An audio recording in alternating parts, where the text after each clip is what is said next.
Conversations on Effective Conservation with Charles Wells, African Parks' long-term vision for conservation in Africa. So maybe just a little bit of background from myself, just to sort of come clean and be honest with you from the start. I actually spent my first 20 years of my career in the mining industry.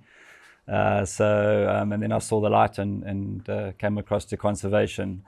But yeah, only been with African Parks actually for 4 years. And as I say, prior to that, I was with Barrick Gold and Randgold Resources. Also just African mining focus, so very much African experience, not much experience outside the continent. But then I was running a mine, Kibali Gold Mine, up in northern DRC, which is quite close to Garamba. And I got to know African Parks, got to know the Garamba people, was really impressed with the way they did conservation.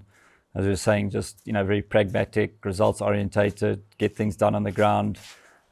So it's really attractive to me. It's always been a kind of a passion of mine, wild areas, if not conservation, but just experiencing wild spaces. So when the opportunity came to move across to African Parks, I jumped, and definitely didn't regret it.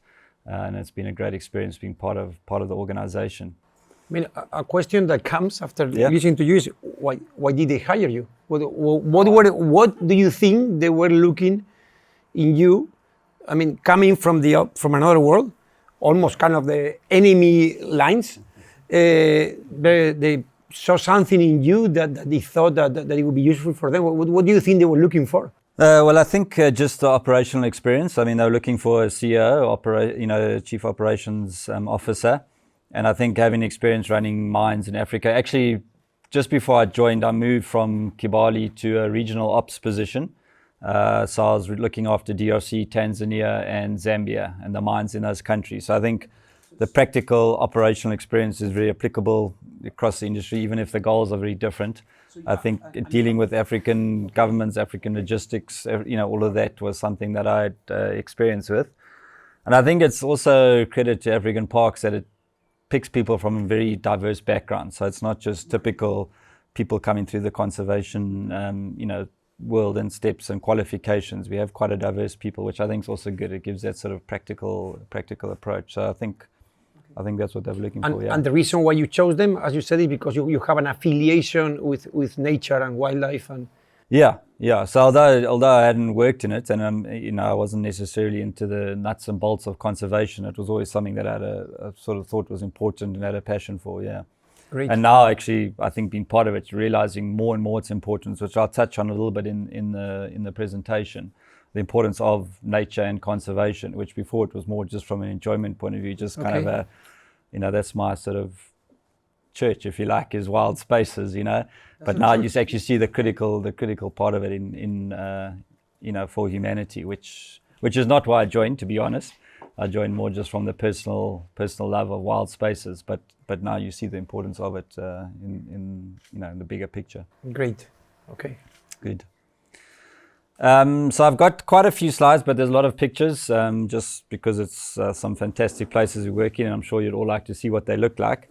And I'm going to start off with what we call our 161 strategy, which is a little bit linked to African Parks growth. But it's actually a broader sort of analysis that we've done, which is a challenge to everyone in conservation. And again, obviously African focused, being African based. But I think it's not only for African Parks to solve this, it's for other conservation organizations and importantly donors as well to get behind this and support it. So the 30 by 30 vision, I'm sure you're all sort of very familiar with that. A lot of work's gone into saying that we need 30% of the world set aside as nature, if we want to, basically for the survival of humanity. And that's globally, lots of studies that's done that, looked into it. A lot of this came out during COVID, where I think people had time to reflect and also realize the importance of nature. But how do we actually achieve that in reality? It's all very nice to say we need this, but I'm sure all of you know it's not really that practical. Also, a lot of papers, a lot of studies done to how important biodiversity is, all these ecological crashes that we're heading for, climate change, all of this, all the things that I'm sure you're very familiar with, but there's a lot of things that have been now reports that came out. Again, as I said, I think COVID gave a time for reflection. But then it's what is Africa's reality. So now it's coming a little bit focused to our analysis that we started looking at. 25% of the world's biodiversity, but poverty, lack of good governance just adds to that challenge. And also with a huge growth rate predicted for Africa. You can see that it's going to grow about sort of 3 times in the next 20 years, as opposed to a lot of the other continents which have just stabilized. First of all, much lower populations, but also stable, some even declining in Europe and places like that.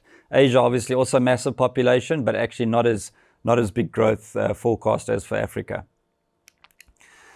Also, the burden of protected areas on Africa is much bigger than any other continent. South America is close, but you've got nearly 104 square kilometers per dollar of GDP in Africa. So per dollar, that's got to support 104 square kilometers, whereas in Europe, you can see it's only supporting 1.6.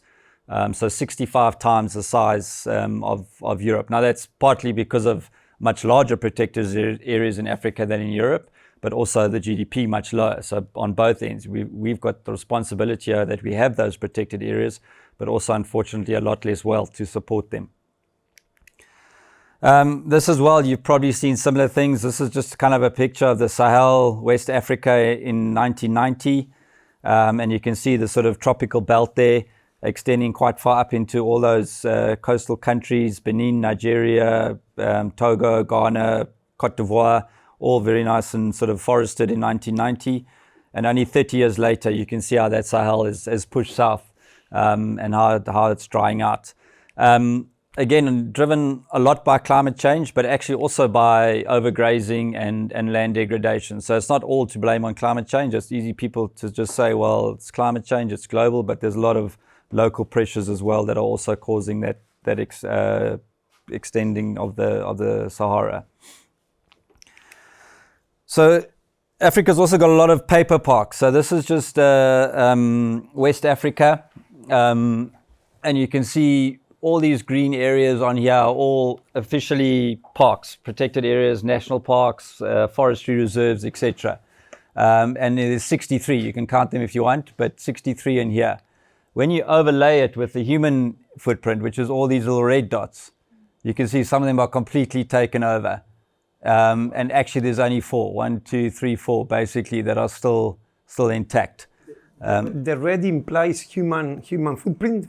Yes, so the red is human footprint, either villages or agriculture. So in some parks, there's more people in the park than outside the park. Exactly. So that's why we call them paper parks, because on paper you'll see these as gazetted areas, but in reality, this is the reality, where only these sort of areas are still intact. These are completely overtaken with agriculture or deforestation.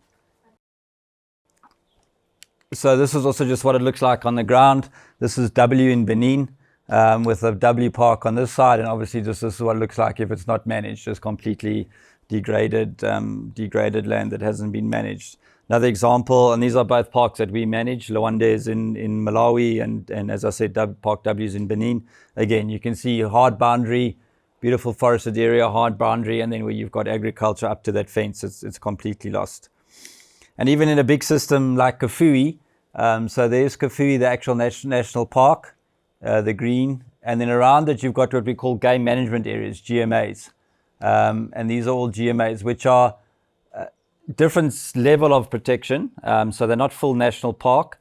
They do have communities allowing access to them, and the idea is that there should be some sort of resource use. But nevertheless, they're still protected areas. They should still have nature or wildlife as its core to those for the land use in that. But when you look at taking this little block out of this GMA here, you can see again it's just agriculture and villages completely degraded. And the Kafue National Park itself is still very much intact, but those GMA areas are quickly becoming degraded.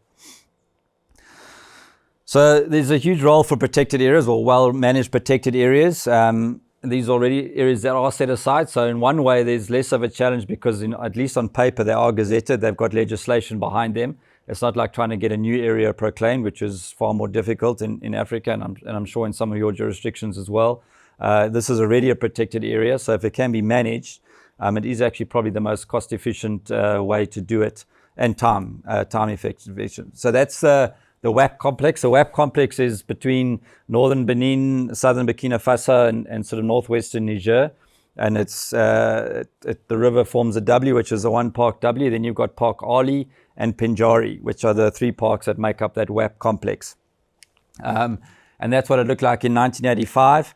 And now in 2020, you can just see the WAP is the only area that's remaining there. The rest has all been taken. So these are the parks. This is in the Benin side, Burkina Faso side, and Niger. But you can see that's the only area that's remaining, that's left intact. So it just shows again how critical those protected areas are. So Charles, if I understand you well, what you're showing there in that is that there's an opportunity in these areas because they were legally created, because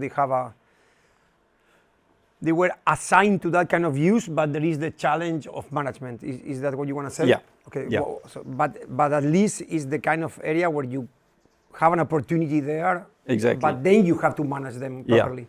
So I mean, some areas, obviously, even if they proclaim, they've already been deforested or taken over by agriculture. But some that are still intact, even if they're not managed, it's a matter of time before they're also taken over. So now's the opportunity. Okay.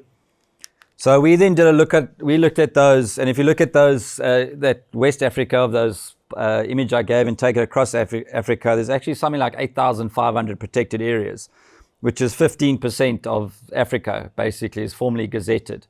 So that's sort of halfway to the 30 by 30 vision within Africa. But the reality is that some of those are too small, or they're already too graded, and so they actually can't be, or too small to be self-sustaining. And this is kind of the picture of all those 8,500. You can see lots of them are very small, but that's what it looks like on paper across Africa. So we then did an analysis, and there obviously was some science behind it, and we were asking earlier if it's been published. We would like to publish this, but it was a little bit sort of based on our knowledge, based on talking to people on the ground, based on some sort of remote sensing of what's intact.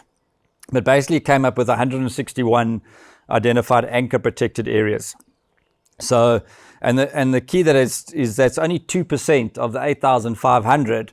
However, it represents 23% of the protected areas. So these are, although they're only 2% of the total, they actually represent almost a quarter of the protected areas in terms of land size. So very important, and also still intact. Of those, we estimate, and again, it's a little bit sort of subjective about how we assessed it, but we reckon there's about 71 that are well managed. Some of them managed by ourselves, so we're obviously backing ourselves that ours are well managed, but others like Gonarezhou, for instance, Frankfurt Zoological Society doing a great job. Some still by National Kenyan Wildlife Services, sand parks in South Africa. There's a few state departments that are still doing a good job. But there's still 90 that have got a huge opportunity, 60% that really are the backbone of protected areas in Africa that don't actually have a management solution. And so that's really the challenge now for us. You did this during COVID, didn't you? Yeah. You used COVID as an opportunity to stop and think and plan. Exactly, okay. Yeah. That's interesting.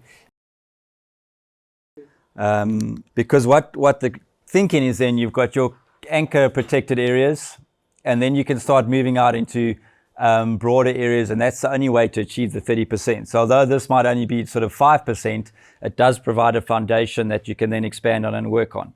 And I mean, I'll get into a few examples, but the Kafue example is actually quite a good one, and Zambia's got a good model for that, where there's a national park surrounded by GMAs. So the national park there really forms the core, which then's got the biodiversity. It should be providing wildlife that then can move out, and then you've got GMAs, which are still land use under nature, but at least there's utilization for communities that can benefit from it, commercial activities, things like that. So it's actually a very good model.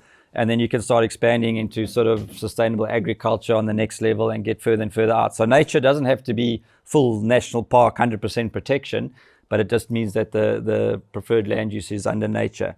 So that's the idea there, that's the only way we can really achieve that 30%. I was talking to Kafue, but another good example, this is actually Chinko as the core, Central African Republic. So you've got Chinko here in Central African Republic, These are the national parks, also Central African Republic, up to Zakuma in Chad, Biluere in DRC, Garamba, Southern National Park, Badingilo, Boma, and the Sud. So those are all national parks in sort of Central Africa and South Sudan. And those are then would be your secure anchor areas, all the 161. Then around that, you've got secondary, which are also sometimes legislated, like in Garamba, for instance, you've got the demande de chasse, the hunting zones. So you can see it expands out. This area around Chinko is all sort of hunting areas or community protected areas. So you can start to see that nature use start expanding. And then eventually you can, and this isn't in place, but if you can establish buffer zones, which would be, as I say, hopefully community use areas, maybe some sort of regenerative agriculture, those kind of things, you can then start to see how big this sort of nature becomes, and it all becomes connected as well. And you can literally go from Zakuma in Chad all the way down to Garamba in DRC as one large protected area. But it has to have these secure anchor areas as the base. Otherwise, if you start out here without that well-managed core, in our view anyway, I think it's going to be a very difficult challenge to achieve.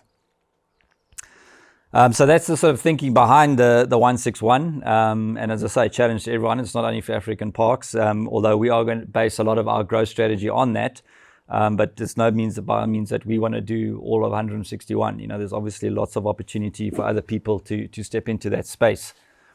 So then just maybe a few pictures to see what it looks like on the reality, and more also just to make it more interesting. So this is Badingilo in South Sudan, which is a new one for us that we just took over just over a year ago.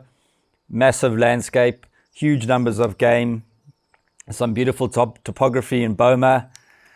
The more sedentary animals like elephant, buffalo have been largely denuded and wiped out, so there's not many left. There are still some remnant herds, as you can see, of elephant there.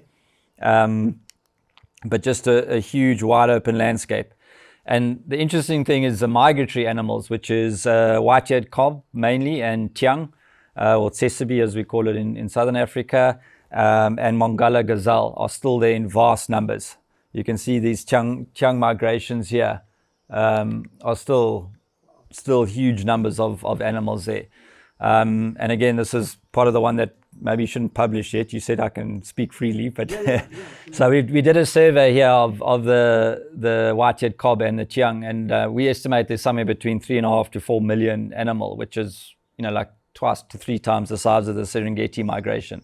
But we haven't published that yet because obviously it's quite a claim. So we're just making absolutely sure that we've got all our counts wrong. We've obviously got aerial photographs of all of them, and we're just making absolutely sure before we go out in public with those sort of numbers. You may be coming out with what you will call the largest migration, exactly, at least in tropical areas. Yeah, that's what we I don't know if it's even bigger than the ones in with the reindeer and all that. Yeah, probably it's bigger. Could be even bigger than that. Yeah, but yeah. Okay. But even just in that picture, you can give some estimates of how many animals you think is in that photograph. Any takers? You need a trained eye. Are you waiting for a number? Yeah, I'm gonna guess. Okay. How many? 700. Okay, higher than that. Now we have No, there's between 5,000 and 6,000 animals in there. You won't believe it. I also thought when I first saw it, there must be about 800 to 1,000. And then you actually go and analyze it, and it's actually over 5,000. So over 5,000 in that picture. Huge numbers of wildlife there. Also just Nubian giraffe still there. So then also again to make example of the core protected areas. So this is Badingilo here, and this is Boma, which we have mandates for now. And those are the national parks. These are what we want to propose, or these have actually been proposed before us by WCS and other people as expansion to the parks up until the Ethiopian border. And then that connects with Gambela and Ethiopia. But the animals basically move in this whole area. Is the animal movement, which is at 100,000 square kilometers basically, of which Badingilo and Boma only forms about 30,000 of it. So you can see vast majority of where the actual migration is outside of the national parks.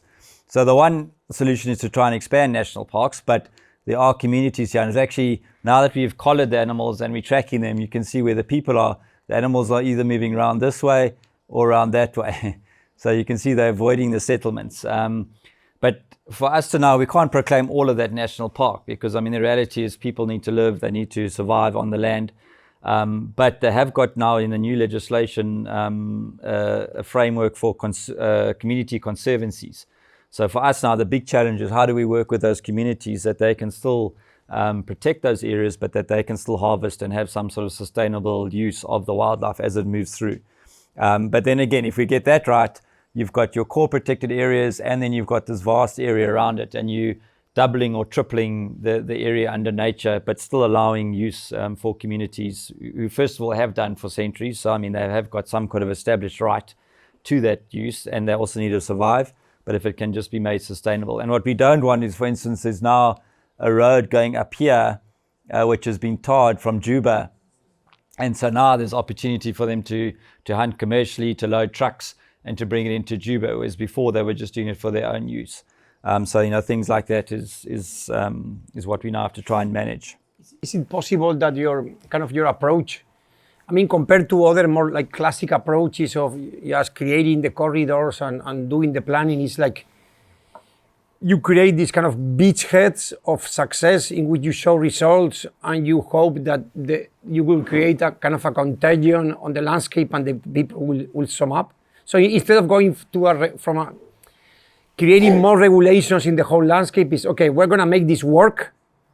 We're going to show that it works so that the maybe conservancies or people around that, they imitate that and we create a landscape effect through inspiration and contagion. Definitely, but it will still require active management. I mean, you can't just, I think you can't just create a success and then everyone will copy it in this situation, because I am talking about management, and through management you show results. Yeah, exactly. Compared to just, okay, we're gonna set that. We're gonna do regulations, and that's the job. No, you've got to show success on the ground. Yeah, but then you also have to put in the right governance structures to make sure that it can be replicated and drive those actively.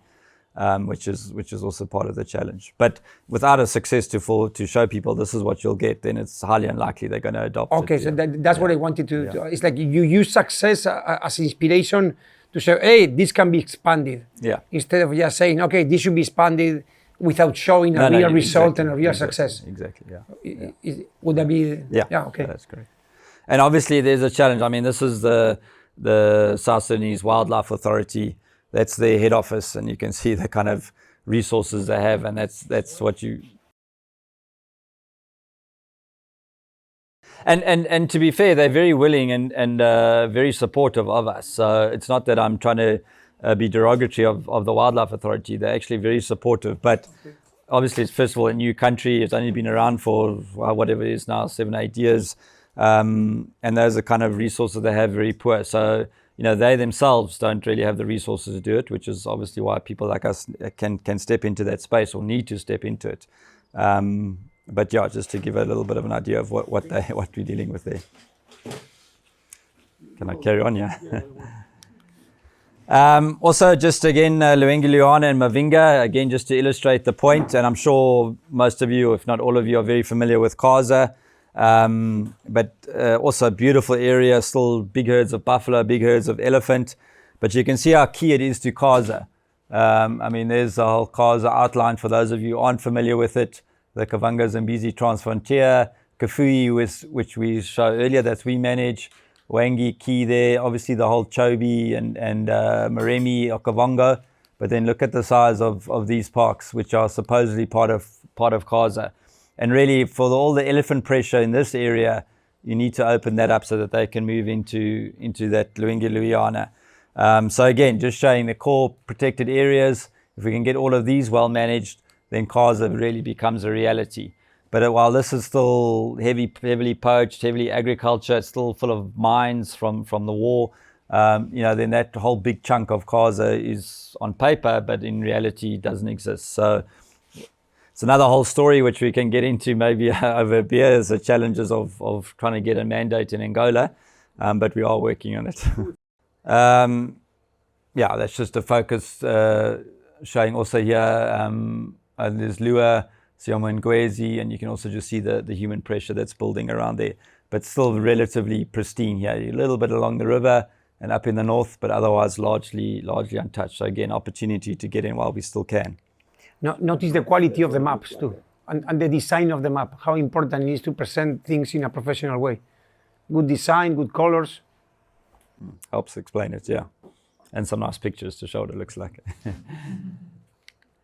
Yeah, so there's still some wildlife there, as I mentioned. Well, there's hippo, buffalo. Great.